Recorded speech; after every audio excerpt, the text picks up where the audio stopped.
هذا البرنامج برعاية الجيل ده ما تخافش عليه، واحنا هنكمل دعمنا ليه. البنك الأهلي المصري، بنك أهل مصر.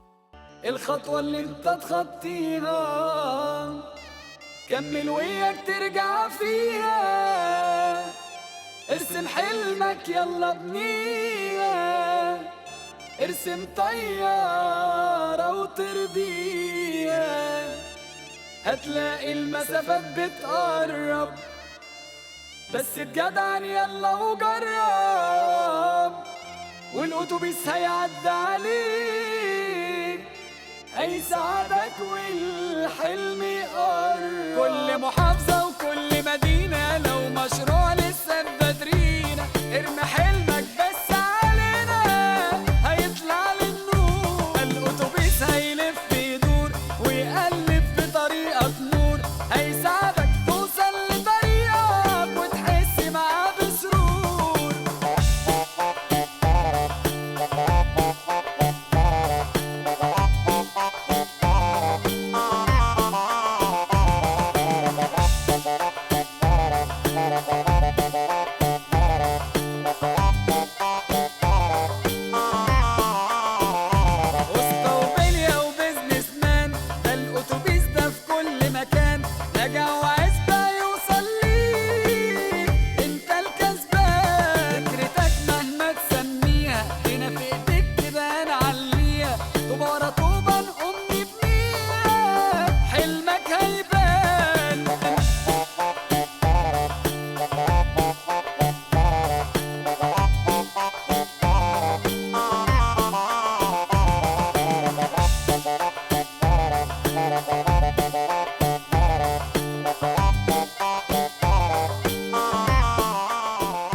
هذا البرنامج برعاية الجيل ده ما تخافش عليه، واحنا هنكمل دعمنا ليه.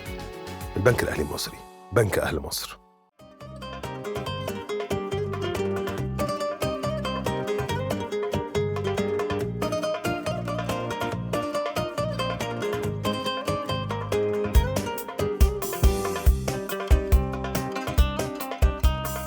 بداية أي يوم من أيام التصوير الحقيقة بتكون ملامح الرحلة في منتهى القسوة، وبتكون التفاصيل في منتهى الغموض.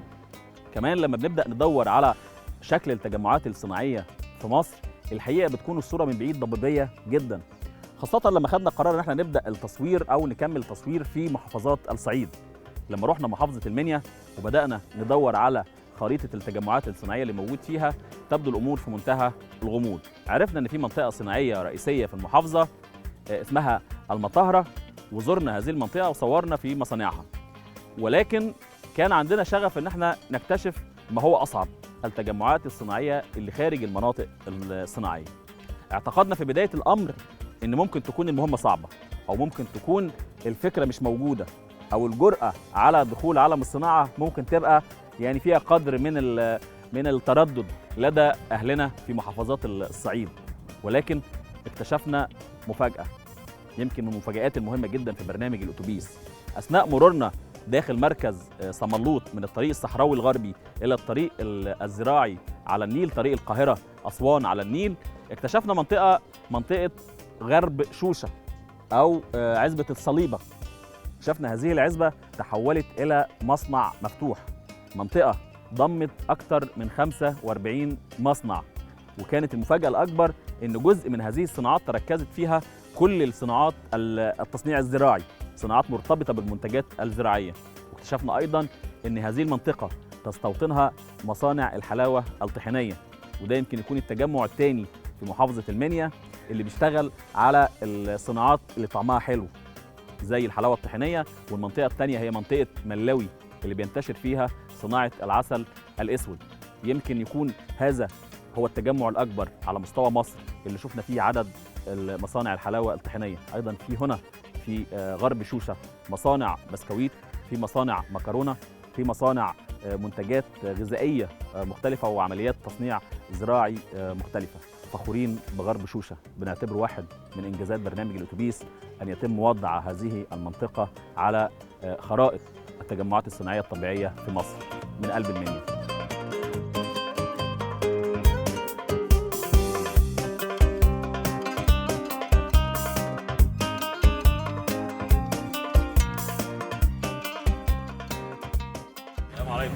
دور المصنع. ايوه صح. ده مصنع ايه؟ اشتغل ايه؟ مصنع مكرونه. مصنع مكرونه.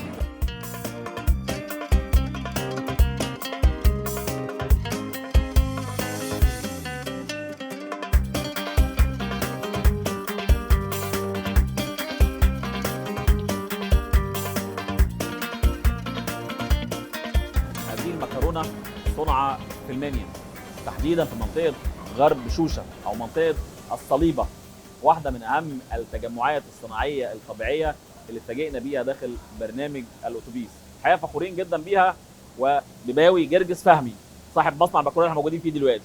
احكي لي بقى انت جيت المنطقه هنا ازاي؟ اشتغلت هنا ازاي؟ وانا عارف ان انت من خارج المنطقه. انا من مركز مطاي، وكنت شغال قبل كده في القاهره، وبعد كده قعدت 5 سنين في اسكندريه. كنت شغال سواق ومندوب في شركه، واتاحت لي الفرصه ان انا اشتغل هنا برضو في نفس الشركه في المحافظه. وربنا كرم والحمد لله واشتغلنا، وكنت ماسك توزيع. وصلت ان انا بقيت مدير فرع.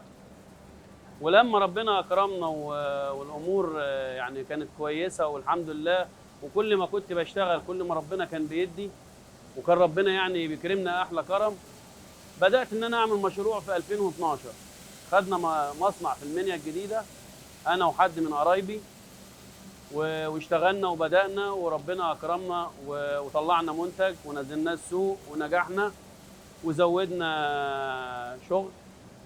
واراد ربنا ان احنا يعني كل واحد يشق طريقه في 2018. وانا حبيت المكرونه، لما بحثت عنها لقيتها حاجه كويسه وحاجه ما فيش حد بيستغنى عنها في مصر، حاجه بتخش كل بيت وحاجه جميله وصناعتها جميله وانا بحبها بصراحه. فبدانا نشتغل، وجينا خدنا المصنع ده كان جاهز بتاع حد كان عامله بنيه ومشطبه بس ما اشتغلش. فجات الفرصه ان احنا نخش وناخده، فربنا اراد. خدنا المصنع، بدانا نشتغل في اول 2019، وبدانا ننزل السوق. وزعنا بقى في المنيا، نزلنا الفيوم، نزلنا بني سويف، نزلنا اسيوط. بنحاول ان احنا برضو ننزل القاهره. هو الصوت العالي مره واحده ده ليه علاقه بحاجه معينه يعني؟ في مكان فوق شغال بينزل المكرونه لخط الانتاج. ما بينزل فوق المرحله احنا هنبدا على المراحل دلوقتي، بس انت كملي قصتك انت الاول قبل ما نعرف قصه المكرونه ورحلتها. احنا بنكمل رحلتك لانك انت فاجئتني قبل التصوير بتقول ان المؤهل بتاعك انت واخد دبلوم تجاره. دبلوم تجاره يعني انت حاصل على دبلوم تجاره. انا واخد دبلوم تجاره من مدرسه التجاريه اللي هي مطاي. واحنا من زمان واحنا بنشتغل، يعني احنا مش لسه هنشتغل. انا بشتغل وانا عندي 10 سنين. بتشتغل بايدك؟ بشتغل اشتغلت صنايعي يعني؟ كنت بشتغل كان اليوم بجنيه. صدقني. وكنت بشتغل بالفاس كان اليوم بجنيه ونص.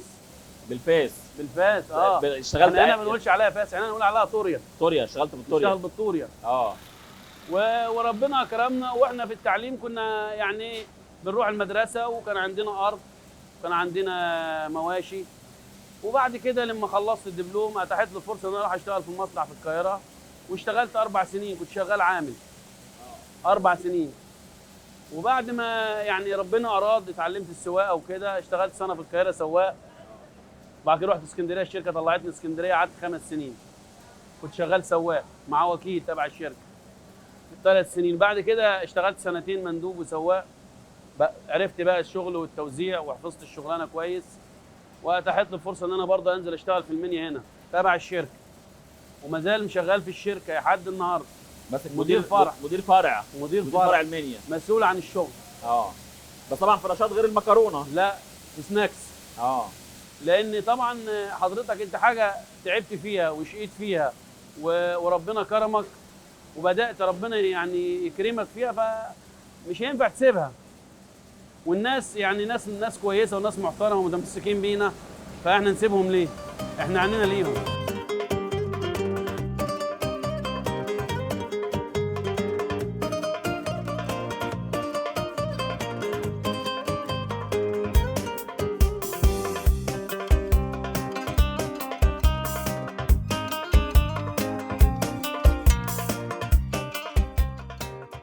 شغال مشرف على العمال. بتابع العمال مكرونه، مش لما اخليهم يوقعوا مكرونه في الارض، دايما نظافه، اهم حاجه عندي النظافه. اللي بيجي جديد غير القديم، القديم بيعلم الجديد، بمسكهم واحده واحده. لازم اهم حاجه عندي النظافه في الشغل كله. انا عندي عمال فوق ال 15 عام، صناعيه وعمال، وبيبدا التصنيع من فوق وينزل تحت على البراميد، بنعبيه في الشكاير. وعندي بنات برضه شغاله على التغليف، برضه ماسك التصنيع على التغليف. اي بضاعه بتقع في الارض بنلمها وبنطلعها عوريه، ما بنحطهاش على الاكياس، ما بتلمس الارض. الاكياس دايما لازم تبقى بعيده على الارض نهائي، بتتاخد من على السيره على الكرتونه على طول. الكراتين لازم تكون نظيفه، ما فيش كراتين بايظه، بيطلع اول باول كده البضاعه نظيفه، يعني ما بنقصرش في الشغل.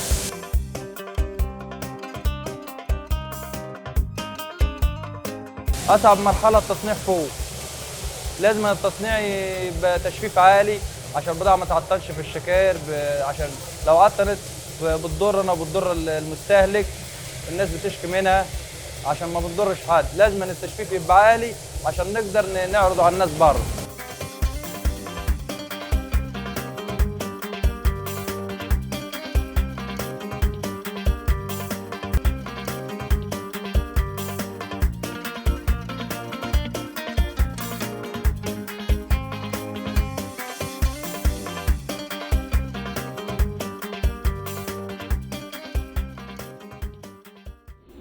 نداء لأهل مصر من بنك أهل مصر، حذرنا من النصب كتير، بس برضه هنكرر التحذير.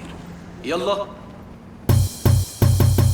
1، ما تثقش في أي واحد. 2، يا حبيبنا مالهمش أمان، الدوس على اللينك والسبام. 3، 3 أرقام في ظهر الكارت، إياك تقولهم لأي حد. 4، ما تشيرش الOTP، رقم غريب اقفل عليه. 5، تحديث البيانات في الفرع مش على التليفونات. 6، ما تأمنيش يا ست، ده نصاب عامل مندوب على النت.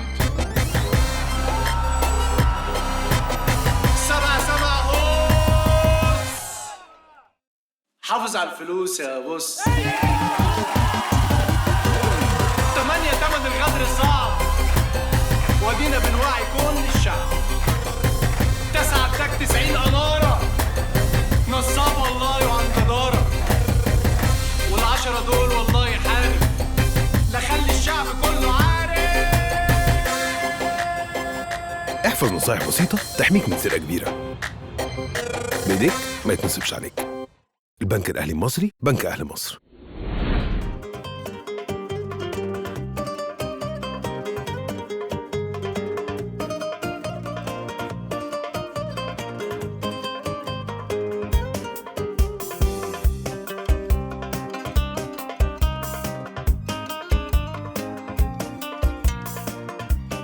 انت بدات رحلتك من عامل بجنيه في اليوم، بجنيه، تاخد اجر بجنيه في اليوم، بجنيه. بتشتغل بالطريقه او بالفاس. اشتغلت. تمام. وصلت دلوقتي لصاحب مصنع مكرونه. ايه المشكله؟ تقريبا حجم اعمالك كام في السنه؟ هو الحمد لله كويس ومستور. مش عايز تقول ارقام؟ لا مش عايز اقول ارقام. بنقول حجم في اعمال. الوقت اللي احنا فيه دلوقتي يعني بنقول حجم اعمال، او وصلت السنه اللي فاتت او اللي قبلها لحجم اعمال كام؟ احنا عايزين نقول. بص يعني هقول لحضرتك على نتكلم حاجه. عن حلاوه الرحله. الرحله اللي بدات في منتهى المشقه بجنيه، وصلنا يعني لحجم مبيعات تقريبا او حجم اعمال قد ايه؟ مش ارباح، مش بنتكلم على ارباح. لا انا ما بتكلمش على ارباح، انا بتكلم ان انا بدات وانا يعني ما بحسب لهاش. وطول ما في تقدم وفي انا هحسب لها ليه؟ ما ربنا كرمني. يعني انا كنت شغال من عامل لسواق لمندوب لمدير فرع لصاحب مصنع، شريك في مصنع، لصاحب مصنع، انا واخواتي وحدينا. عايز ايه تاني من ربنا؟ ده نعمه كبيره الحمد لله. الحمد لله. فنجاح، وما زال ان احنا برضو بنزود. ولو أيوة. تعد الفرصه بتنتج كام طن مكرونه؟ ما احنا عايزين نعرف. يعني احنا في اليوم مصنعك ده صغير ولا كبير؟ بننتج من 30 ل 35 طن في الايه؟ في وقت قد في ايه؟ ال 24 ساعه. يعني 35 طن مكرونه في اليوم. وعندنا خطوط زياده لو السوق. 35 طن يعني في الشهر تقريبا بتعمل كام؟ يعني من 900 ل 1000 طن. 1000 طن. ولو والمصنع مجهز لقدهم تاني. احنا ممكن نحسب لك ونقول ارقام يا باشا ولا يهمك. مفيش مشكله. فاحنا برضو عايزين نزود تاني، ولو اتاحت لي الفرصه ان انا ابني تاني وازود تاني هزود تاني. وانت متوقع لنفسك هتقدر تزود وتبني؟ طبعا لازم يبقى فيه طموح، ما كانش فيه طموح وفيه احلام مش هتنجح. المنطقه بقى اللي انت فيها دي تقريبا فيها كام مصنع؟ المنطقه اللي احنا فيها دي فيها حوالي من 60 ل 65 مصنع. منطقه الصليبه. من مكرونه لحلاوه طحنيه لمصانع كرتون لمصانع عصير، كل دي مصانع شغاله. وفي مصنع في مزارع دواجن، دي غير المصانع. منطقه كبيره بس مش كلها جنب بعضها. دي منطقه اسمها الصليبه صح دي كده؟ الصليبه. شوشه ده غير الطيبه، يعني المصانع اللي الطيبه دي قريه تبع صمنوط، دي حاجه ثانيه. دي قريه بس اهالي المصانع دي من الطيبه. اهالي المصانع اللي هنا من الطيبه. انما الطيبه نفسها فيها مصانع، فيها 27 مصنع تقريبا او فيها تقريبا من 5 ل 6 مصانع او اكثر. انا مش عارف بالظبط لان انا مش من المنطقه يعني. لكن هي كمحيط صمنوط في 60 او 65 مصنع. مركز صمنوط. ايه اللي خلى المصانع تستوطن المنطقه دي؟ اهالي المنطقه بداوا يعملوا مشاريع وتشتغل، وكل ما مشروع بينجح غيره بيعمل، او ممكن صاحب المشروع يعمل مشروع تاني. ايه المشكله؟ ما انت كل ما بتنجح كل ما هتعمل، مفيش نجاح مش هتكمل. وانا باكل مكرونه ازاي اقدر اميز المكرونه بتاعتك عن اي مكرونه تانية؟ هقول لحضرتك. اولا نوع الدقيق، التصنيع، التجفيف العالي. كل ما يبقى تجفيفك عالي ودقيقه نظيفه كل ما هتعرف تاكل مكرونه. ما انا ممكن اعمل لك مكرونه بعد ما تحط لها الميه تلاقيها بقت قطعه واحده كلها، ما تعرفش بقى، ما بقت عجين. ممكن اعمل لك مكرونه بعد ما تطيب وحتى الميه لو زياده تلاقيها مفلفله، كل مكرونه وحديها ما تكسرش. جوده نظيفه، تصنيع نظيف، ودقيقه نظيفه. المكرونه بتاعتك بقى يعني احكي لي يعني ازاي بتطلع حبايه المكرونه؟ يعني بتبدا ايه؟ بص حضرتك، المكرونه دي اسطمبات، كل شكل ليه اسطمبه معينه. بتجيب لك شكل الحبايه، في اللي هو اللسان العصفور، في الشعريه اللي هي الشعريه الكاس اللي هي بتحط على الرز، في اللي هي المكرونه الفرن اللي هي البشاميل، في المعوجه، وفي اللي هي الكشري. دول اللي متاح عندنا. طبعا في اسباجيتي بس لسه احنا ما جهزناش الاسباجيتي، دي الحاجه الوحيده اللي ناقصانا. بتبدا ايه المكرونه بقى؟ بتبدا دقيق؟ كله دقيق. دقيق وميه بس، ملهاش اضافات تاني. اللي بيضيف لها المحسنات اللي هي بتدي صفاره الحبايه مش اكتر. المنتج احنا كده في مرحله المنتج النهائي دلوقتي. احنا هنا في المنتج النهائي. هنا المنتج بتبيع فين بقى؟ بننزل الفيوم وبننزل نبيع في المنيا هنا، كل مراكز المنيا. بننزل اسيوط، بني سويف، بدانا ننزل القاهره، بدانا نفتح فروع تاني زي سوهاج، الوادي الجديد، لسه هنبدا ننزل فيها. اننا برضو 3 سنين لسه ان احنا يعني عايز اقول لك احنا لسه بنبدا لغايه ما تعمل قاعده عملاء ويبقى ليك المنتج بتاعك مطلوب. واحنا شغلنا كله مش على العملاء بس، احنا كل شغلنا على المستهلك، على البيوت، على اللي بياكل. انت عايز المستهلك يطلب المنتج بتاعك؟ ايوه، ما اللي بياكل ده لو رفض المنتج مش هيدور عليه تاني، مش هيشتريه مره ثانيه. فطبيعي التاجر مش هيسال عليه، فطبيعي انا مش هشتغل. فانا لما اركز في التصنيع، اللي بيستهلك نفسه هو اللي هيطلب المكرونه. انا اقول انا عايز المكرونه دي، ما ده سر النجاح. هو لو رفض انا ما خلاص مش هشتغل. انت كنت بتكلمني على ان انت الصناعه 3 مراحل، التصنيع والتسويق والاداره، ولازم ال3 يكملوا بعض. طبعا مشروع في تصنيع ومفيش اداره مش هيكمل. في تصنيع وفي اداره ومفيش تسويق مش هيكمل. اي حاجه من ال3 هتنقص مش هيكمل. اخره ايه؟ هيبقى فشل. انت لما تبقى عندك تصنيع كويس مع اداره كويسه مع مبيعات كويسه اللي هو التسويق، انت هتنجح. وطبيعي الارباح هتيجي بعد كده. الارباح مش في يوم وليله، لازم هتتعب وتشقى. مفيش حاجه هتيجي بالسهل، ولو جت بالسهل مش هتحس بيها ومش هتكمل معاك لانها جت سهله. انا بشكرك شكرا جزيلا وسعداء جدا بتجربتك الصناعيه ويعني وبرحلتك. احنا يا باشا مبسوطين جدا نشوفك اكبر مصنع في مصر ان شاء الله يا باشا باذن الله. ان شاء الله. شكرا لك. ربنا يخليك يا باشا، ربنا يخليك. شرفتونا، وبشكر طاقم العمل كله، وبشكر التلفزيون المصري، واحنا متشكرين جدا، وربنا يكمل. وان شاء الله مصر دي هتبقى احسن دوله في العالم ان شاء الله. مصر ام الدنيا فعلا زي ما بيقول الرئيس. مصر ام الدنيا هتبقى قد الدنيا. وتحيا مصر. شكرا جدا.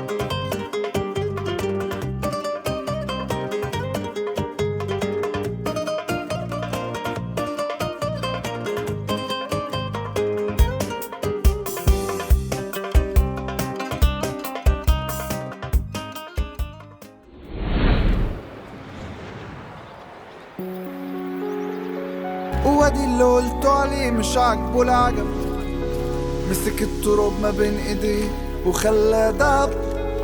العقدة اتفكت على ايدك كنت انت السبب، عدلت المايل سويت في هوايل والهايل، وجدت بدايل وبدايل وبديلك غلب وبديلك غلب غلب غلب. ياللي على العالم متعلي تعلي، ياللي أفكارك عمرها ما تجلي، انت أجمد واحد من أهلي، انت أجمد واحد. اللي عمله الجيل ده الفترة اللي فاتت أثبت لنا إن الصناعة المحلية عمرها ما كانت فترة وهتعدي، وعرفونا كلنا إننا لما بنحط حاجة في دماغنا مفيش حد يقدر يوقفنا. الجيل ده ما تخافش عليه، وإحنا هنكمل دعمنا ليه. البنك الأهلي المصري، بنك أهل مصر.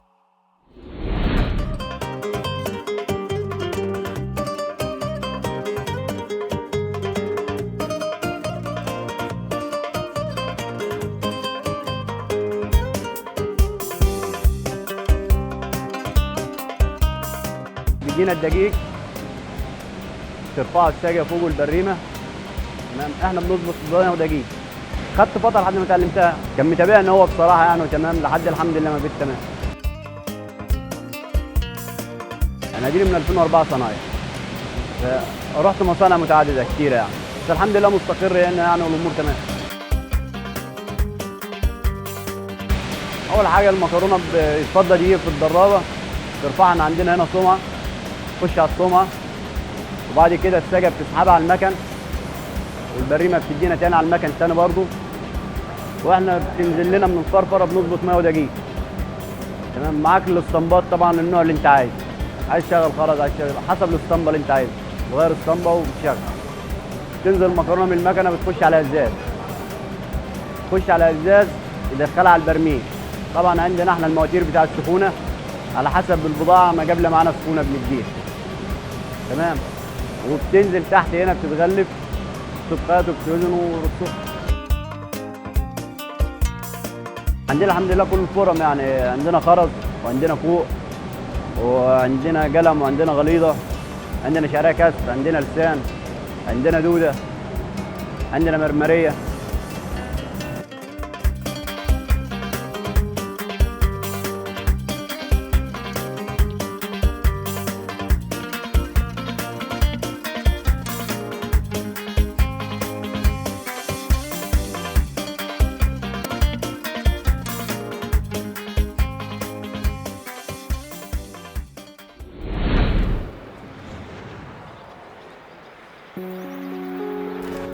وادي اللي قلتوا عليه ده مجرد ولد، خطف نجاحنا بايده من بق الاسد. بدماغه ماشي ودماغه توزن 100 بلد، في المبدأ عمره ما بيجزأ فينا وفي نفسه مصدق، طاير بجناحه وما صدق جناحه اتفرد، جناحه اتفرد ولد ولد. اللي عمله الجيل ده الفترة اللي فاتت أثبت لنا إن الصناعة المحلية عمرها ما كانت فترة وهتعدي، وعرفونا كلنا إننا لما بنحط حاجة في دماغنا مفيش حد يقدر يوقفنا. الجيل ده ما تخافش عليه، وإحنا هنكمل دعمنا ليه. البنك الأهلي المصري، بنك أهل مصر.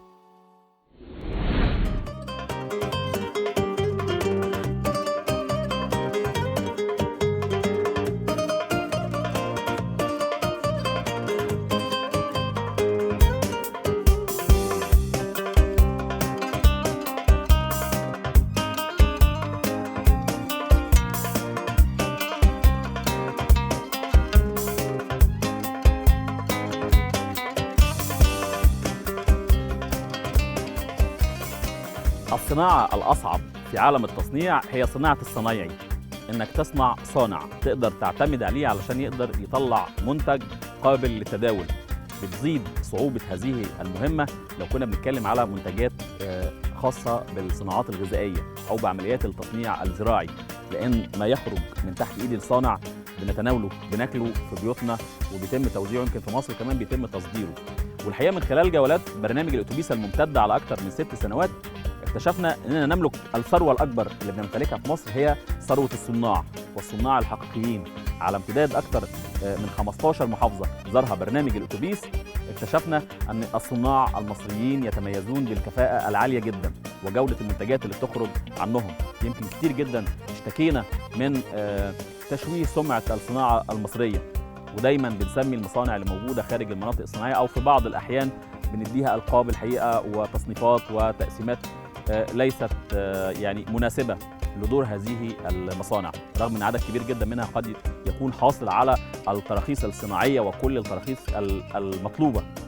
الحقيقه عندنا ثروه صناعيه، مش بتكلم على المكن ومش بتكلم على المنتجات ومش بتكلم على التصدير، مش بتكلم على كفاءه السوق المحلي، انا بتكلم على الصناع اللي احنا قابلناهم في 15 محافظه، اللي قابلناهم في اكثر من 300 تجمع صناعي على امتداد هذه المحافظات، تجمعات خارج المناطق الصناعية التي تحتوي الثروة الصناعية الحقيقية، ثروة صناعية عظيمة، ثروة من الصناع، هم دول الحقيقة فخر مصر وسندها دايما.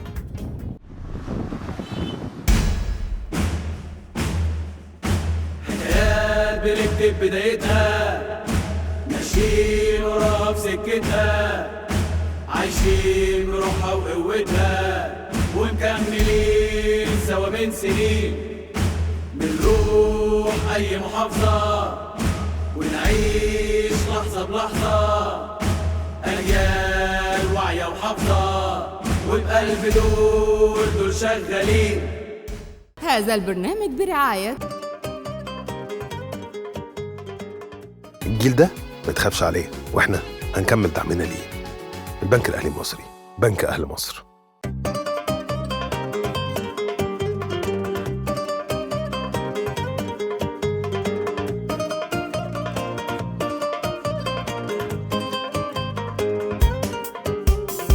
اكسسوار ونجف ورخام، كله بيحكي ويتحكى بيه، وحديد مصر لا يعلى عليه، مصنعنا دي مش عايزة كلام، مزرعنا تملي في تطوير، والأحذية بقى والسجاد، مشهد كل لما بيتعاد، نلقى أملنا في بكرة كبير، الأتوبيس بيلف كتير، عاللي بيشقى وعنده ضمير، لو فين بقى بيروح ليهم، لسه يا مصر الدنيا بخير، الأتوبيس بيلف كتير، عاللي بيشقى وعنده ضمير، لو فين بقى بيروح ليهم، لسه يا مصر الدنيا بخير.